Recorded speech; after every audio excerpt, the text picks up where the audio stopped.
But first tonight at 6, an area businessman faces federal fraud charges involving millions of dollars. Christian Peterson, a local businessman who faced legal issues in Las Vegas 2 years ago, now faces 12 federal counts of financial fraud and misrepresentation. He's due in federal court in Madison tomorrow to face those charges. Only News 3's Marc Lovicott is digging more deeply into the charges that Mr. Peterson faces. Mark. Eric and Sarah, we're talking about upwards of $3 million worth of alleged fraud here in just the federal lawsuit alone. It alleges Peterson was able to sweet-talk banks into loaning him money for business purposes, and it alleges he then gambled that money all away. Do I want to see justice happen?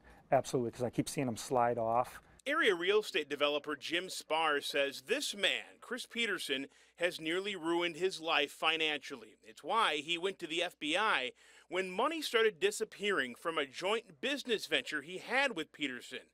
All that is the reason why Peterson is now charged with fraud in federal court. But he started doing cash calls that didn't make any sense to the balance of our partners, stating that we needed more money to pay for interest, that we needed more money to pay off bills. The business venture involved the property where Super Target in Fitchburg now sits and other strip malls in that area, as well as a 50-50 business ownership with Fitchburg's Country Inn and Suites. Federal court documents indicate Peterson used the business unbeknownst to his partners and engaged in a scheme to defraud banks. An indictment says Peterson obtained loans meant for business improvements and used the money instead to gamble at Vegas casinos. In one instance, he allegedly was able to borrow $1 million from Park Bank to upgrade the hotel swimming pool.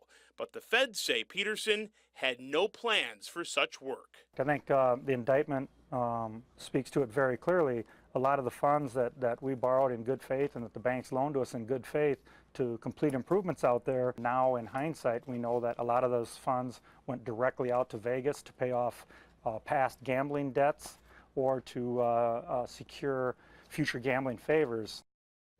All of the money here is presumably gone. These charges and incidents date back to 2006. In 2010, Peterson filed for bankruptcy, and court documents indicate at that time he owed more than $25 million.